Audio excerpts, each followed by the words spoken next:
अनंत कोटि ब्रह्मांड नायक अकारण करुणा वरुणालय परात्पर ब्रह्म भगवान श्री सीताराम जी के चरणों में बारंबार वंदन। देवादिदेव भगवान महादेव मां अन्नपूर्णा एवं श्री हनुमान जी महाराज के श्री चरणों में साष्टांग दंडवत। कली पावना अवतार प्रातः स्मरणीय परम पूज्यपाद गोस्वामी श्री तुलसीदास जी महाराज के पावन चरणों में बारंबार वंदन। छत्तीसगढ़ के जसपुर जनपद में स्थित आपका नगर पत्थल गांव, जिसके इस पावन धरा पर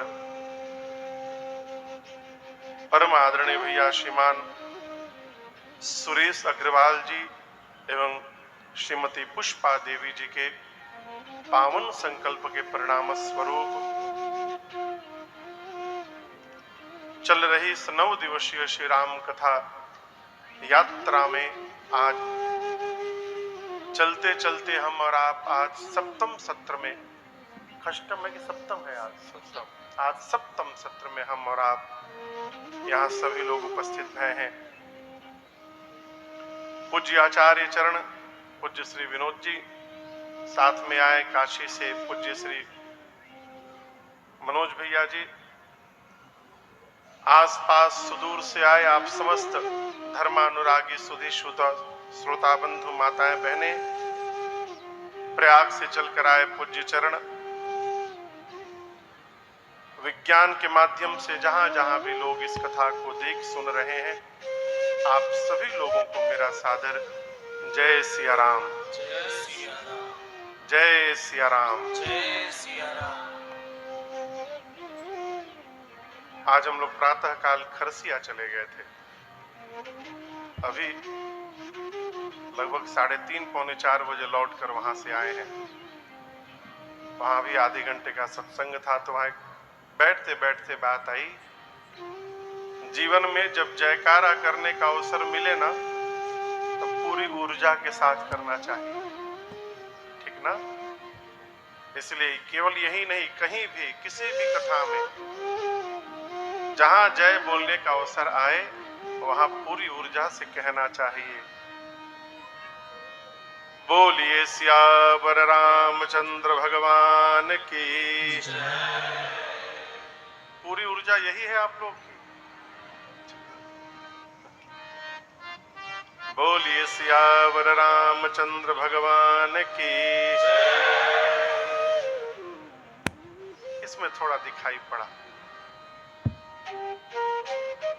कल हमने और आपने अयोध्या कांड की कथा में प्रवेश किया। पिताजी ने मां को वचन दिया है ऐसा जानकर, आप दर्शन करिए, श्री दशरथ जी महाराज ने राम जी को एक बार भी ये नहीं कहा कि आप वन चले जाइए। राम जी सुने और चले गए। अब इसके पीछे भी एक कारण है। अजय बाबू कहाँ बैठे? अजय शर्मा जी भैया आगे बैठे, इधर आगे बैठे, ठीक है। अभी हम लोग 1.5 महीना पहले रीवा में कथा गाए। रीवा के पास देव तालाब स्थान है, भगवान शिव का विशाल मंदिर है, बहुत प्राचीन मंदिर। वहीं बगल में भैया का घर है। भैया के पूज्य माता पिताजी बड़े बुजुर्ग हैं, 90 वर्ष के ऊपर की अवस्था है, और उनको कथा श्रवण करानी थी। तो हम लोग अभी 1.5 महीना पहले भैया के गांव में कथा गा कर आए। भैया यहीं जशपुर में बहुत बड़े अधिकारी हैं। आज समय मिला तो भैया भगे भगे आए यहाँ पर। स्वागत है आपका।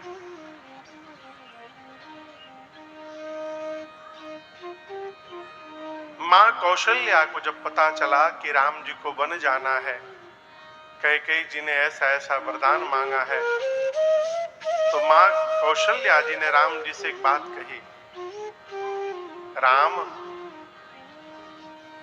प्रेम कहता है, ममता कहती है कि राम को अपनी मां के पास रहना चाहिए। धर्म कहता है कि राम को पिता की आज्ञा का पालन करना चाहिए। धर्म स्नेह उभयमति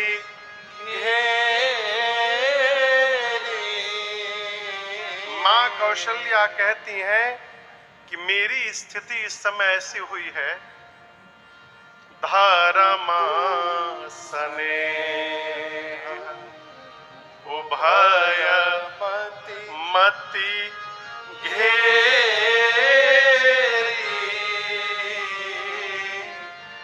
भय गति सांप छछुंदर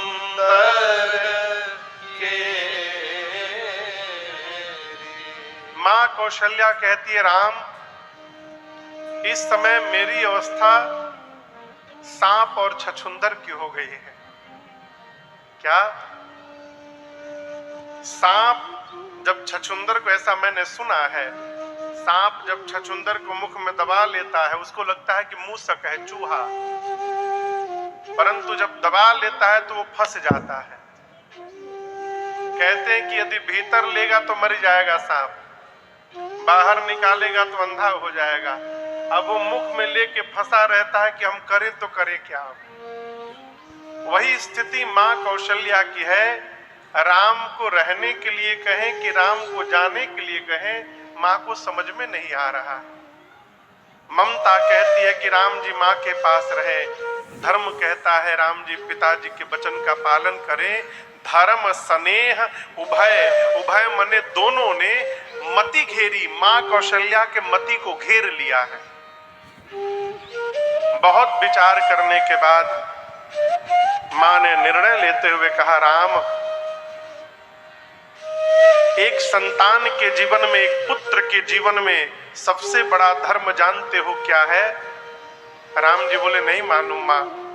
कौशल्या मैया कहती है, राम एक पुत्र के जीवन में पिता की आज्ञा का पालन करना, इससे बड़ा दूसरा कोई धर्म नहीं होता पुत्र का।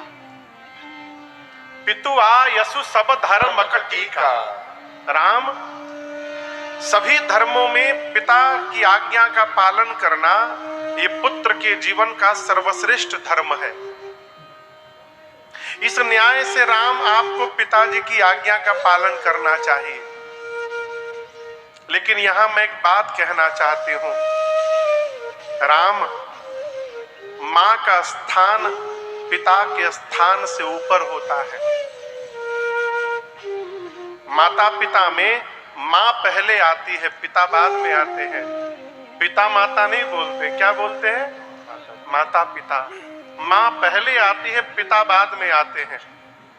कौशल्या जी ने कहा कि मां का स्थान पिता के स्थान से ऊपर होता है। और राम, केवल यदि आपके पिताजी ने वन जाने के लिए कहा है तो मैं आपकी मां हूं, मैं कहती हूं कि मेरा राम वन में नहीं जाएगा और आपको वन नहीं जाना है। परंतु राम, यदि आपके पिताजी के साथ साथ आपकी मां कैकेयी ने भी यदि वन जाने के लिए कहा हो तो मैं कहती हूं मां की बात मानकर अवश्य वन चले जाना। मां की बात मान करके बन जाओगे तो वो बन ही तुम्हारे लिए अयोध्या जैसी बन जाएगी, अवश्य चले जाना। मां की बात मानकर बन जाओगे तो राम तुम बन जाओगे। जो पे तुमातु कहे ओ बन जाना, तो कानन सत अवध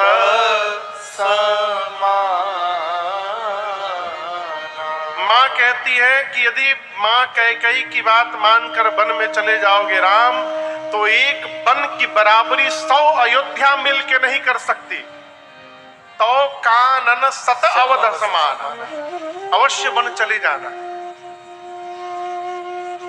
मां की बात को रघुनाथ जी ने गांठ बांध ली और परिणाम आप जानते हैं।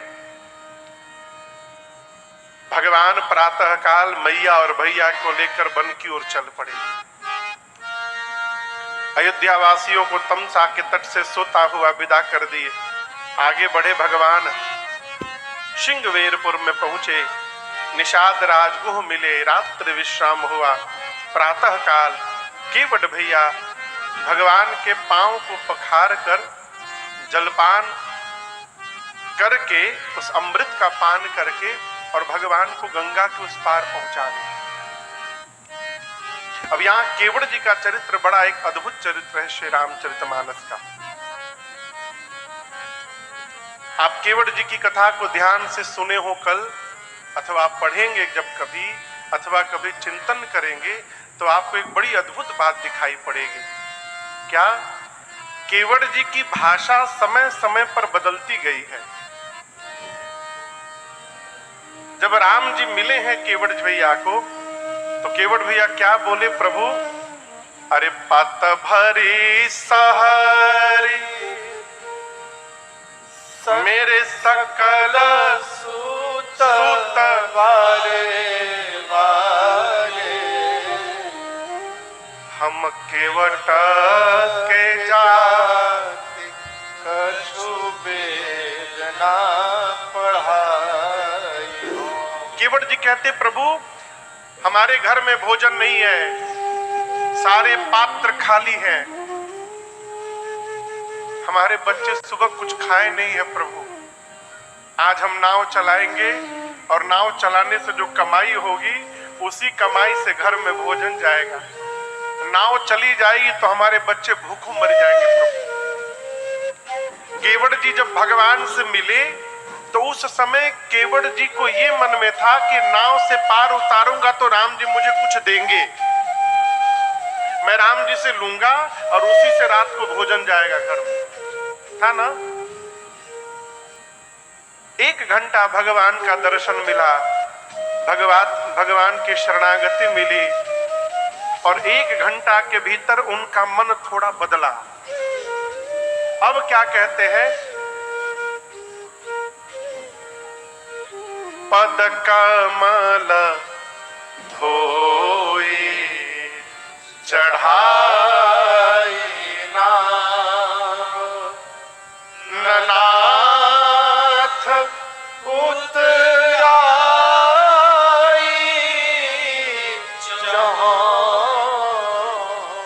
मोहि राम राउर आन दशरथ सपथ सब साची। पहले केवट जी बोले, प्रभु नाव से पार उतारूंगा, आप जो देंगे बदले में उतराई रुपया, उसी से घर में भोजन ले जाऊंगा। थोड़ी देर बाद क्या कहते हैं? पांव पखारूंगा, नाव पर बिठाकर उस पार ले जाऊंगा, लेकिन हे राम जी मैं आपसे कुछ मांगूंगा नहीं, ऐसे ही पार उतार के चला आऊंगा। मांगूंगा नहीं इसका अर्थ मैं डिमांड नहीं करूंगा, मैं बोलूंगा भी नहीं कि हमको दीजिए। हाँ, यदि आप अपनी ओर से दीजिएगा तो ले लूंगा, मैं नहीं बोलूंगा कि मैं आप मुझे चाहिए। आप नहीं दीजिएगा कोई बात नहीं, ऐसे ही पार उतार करके चला आऊंगा। बात बदली न थोड़ी। अब दर्शन करिए, भगवान का पांव पखारे, जलपान किए और जैसे वो अमृत शरीर में गया, हृदय मति मन चित्त बुद्धि सब परिवर्तित हो गया। कैसे? पार उतारने के बाद सीता मैया ने अपने हाथ से अंगूठी निकाली और राम जी से कहा, प्रभु केवट जी को ये अंगूठी उतराई दे दीजिए। केवट जी कहा बोले, अब कछु नाथ न चाहिए मोरे, दीन दयाल अनुग्रह तो जिस केवट के घर में दाना भी नहीं है भोजन का, उस केवट को भगवान दे रहे हैं और क्या कही रहे हैं, अब कछुना न चाहिए मोरे दीन दयाल अनुग्रह तो। केवट जी ने स्पष्ट कर दिया, प्रभु मुझे नहीं चाहिए, नहीं चाहिए। ये नहीं जानते कब मुख से निकलता है।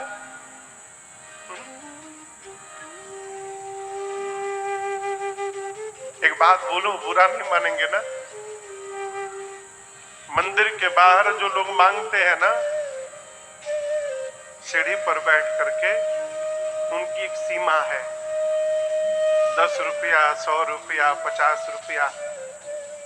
परंतु मंदिर के भीतर जो जाकर मांग रहा है, उसकी कोई सीमा नहीं है। वो कितना मांगेगा कोई अता पता नहीं। बाहर जो बैठा है उसके पास नहीं है, फिर मांग रहा है। भीतर जो जा रहा है उसके पास तो रखने का जगह नहीं है, फिर भी मांग रहा है। अब सोचिए कितना अंतर है। हमें कुछ नहीं चाहिए, ये मुख से कब निकलेगा? जब हमको ये पता चल जाएगा कि जो प्राप्त हुआ है वो इस जन्म के लिए पर्याप्त हो गया है, जो प्राप्त हुआ है वो क्षमता से अधिक प्राप्त हो गया है। जिस दिन ये पता चलेगा, हमारे मुख से भी निकलेगा, प्रभु कुछ नहीं चाहिए। और जब तक ये मुख से निकलेगा नहीं कि प्रभु कुछ नहीं चाहिए, कितनों बड़ा टीका लगा लिया जाए, हमारा प्रेम प्रारंभ नहीं हुआ है। प्रेम का प्रारंभ ही यहीं से होता है, जिस दिन से भगवान से याचना समाप्त हो जाए, जिस दिन से भगवान से मांगना बंद हो जाए, समझिए प्रेम प्रारंभ हो गया है। जो प्रेम करता है वो मांगता नहीं है, जो प्रेम करता है वो लुटाता है। जो भगवान को प्रेम करता है वो भगवान पर अपना तन मन धन सब न्यौछावर करता है, उल्टा भगवान से मांगता नहीं है। भगवान को प्रेम करिए। दया केवट को जब भगवान ने भक्ति प्रदान कर दी तो हमको आपको तो अवश्य मिलेगी, केवल धैर्य रखना। एक बड़े अद्भुत साधक हुए, प्रातः स्मरणीय पूज्य श्री बिंदु गोस्वामी जी महाराज। उनका एक पद है, यदि नाथ का नाम दयानिधि है,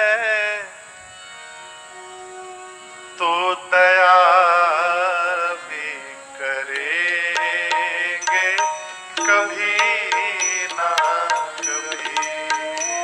यदि नाथ का नाम दयानिधि है, तो दया भी करेंगे कभी ना कभी।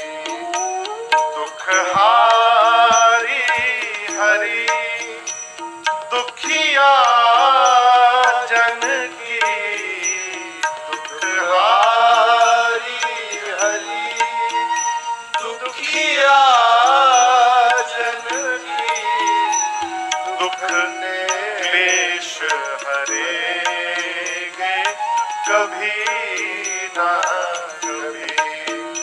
दुख हारी हरि दुखिया लगे रहिए बस। दुख क्लेश हरेंगे कभी ना कभी।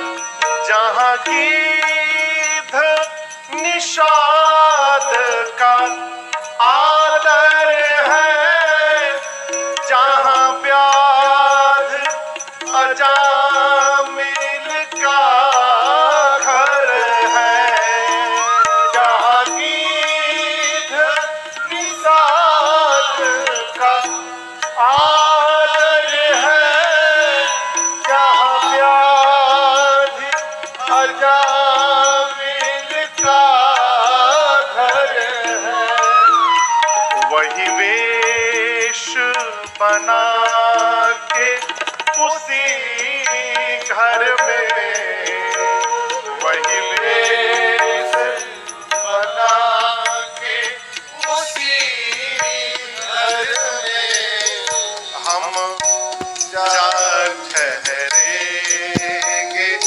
कभी ना कभी, वही वेश बना के उसी घर में हम जा ठहरेंगे कभी ना कभी। यतिनाथ का नाम दयानिधि है, तो दया भी करेंगे कभी ना कभी।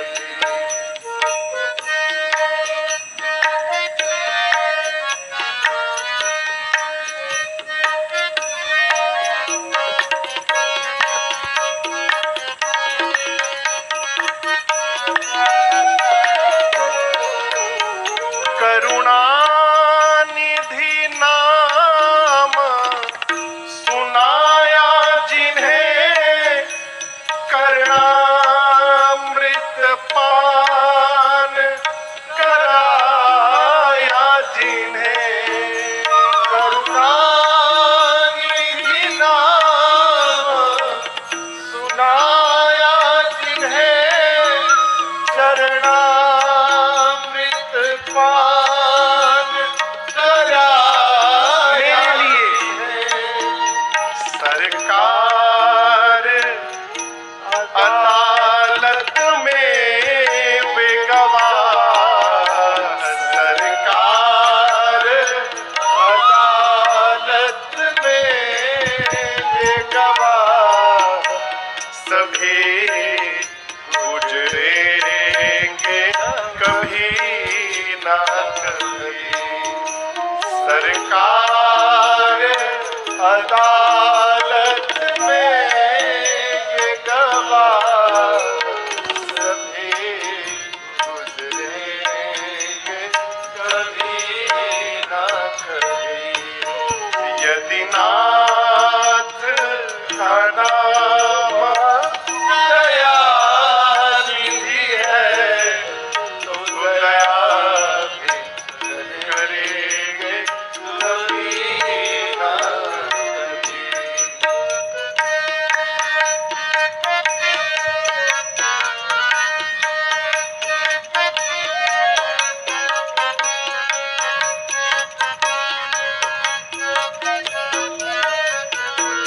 बिंदु जी कहते हैं कि प्रभु ये वही द्वार है,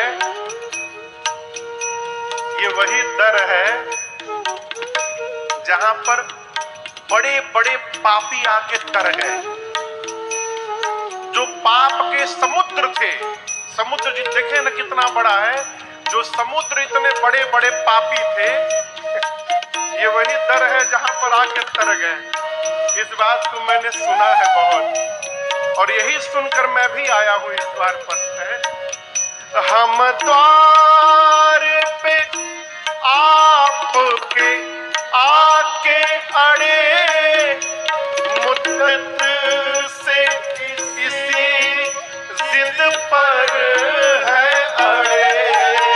हम द्वार पे आपके आके खड़े, मुद्दत से इसी जिद पर है अड़े। इसी द्वार पर जो पाप के समुद्र थे तर गए।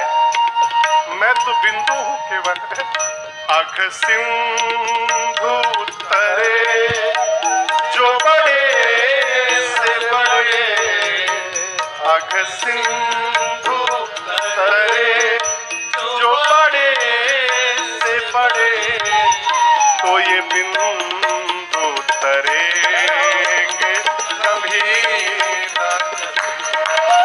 अघ सिंधु तरे जो बड़े से बड़े, अघ सिंधु तरे जो बड़े से बड़े, तो ये बिंदु